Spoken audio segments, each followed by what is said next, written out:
For a long time, the Israeli Defense Forces have been accused from many quarters of shooting and killing Palestinian civilians. Last Friday, we saw the IDF announce through its official channels that its soldiers had accidentally shot and killed 3 Israeli hostages. Yotam Haim, Alon Shamriz and Samir al-Talalqa were taken from kibbutzes during the October 7th Hamas attack. According to the IDF themselves, the hostages used leftover food to make SOS signs pleading for help. According to an official who spoke to the media on condition of anonymity, this is what happened. At least one soldier felt threatened and opened fire, killing 2 of the men immediately.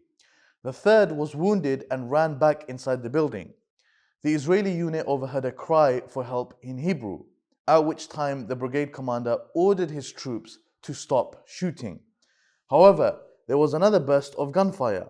The third hostage died later. The shooting while waving a white flag was in violation of IDF rules of engagement, the official added. The details that have come out are clearly not favorable to the case of Benjamin Netanyahu.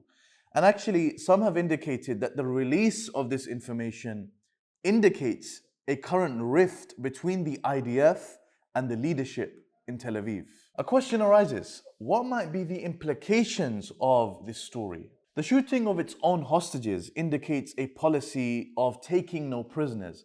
However, this does not really square up with the images that we have been seeing recently of mass surrenders taking place. This incident also adds value and credibility to the various reports that we have been hearing that Israeli snipers have been shooting at civilians all over the Gaza Strip. A recent video from an Al Jazeera livestream actually shows Israeli snipers shooting on a press conference outside of Kamal Adwan Hospital.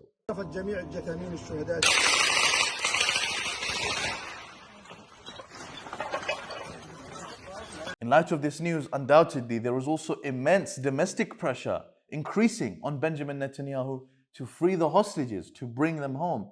However, in spite of this pressure, the Israeli military incursions have found very little success or no success in militarily freeing any Israeli hostages. The news of the 3 hostages killed immediately sparked protests, large protests within Israel.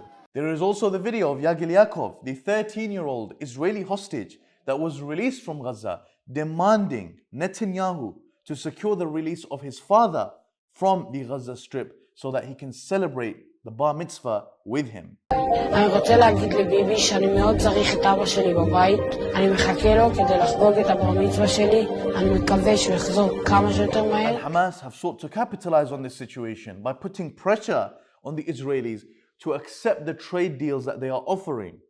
Essentially for Hamas, there is no other way of releasing the Israeli hostages except by establishing a ceasefire first and then accepting a trade deal. They released the following video in which they taunt the Israelis by mentioning the number of Israeli hostages that the IDF have themselves killed.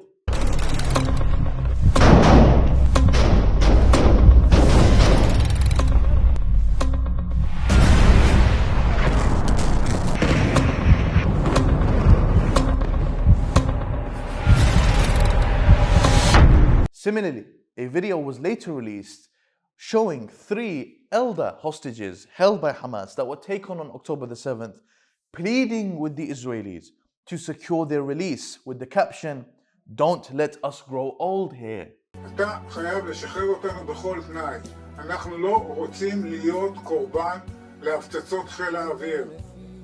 שחרר אותנו בלי שום תנאי. אל תשליכנו לעת זקנה.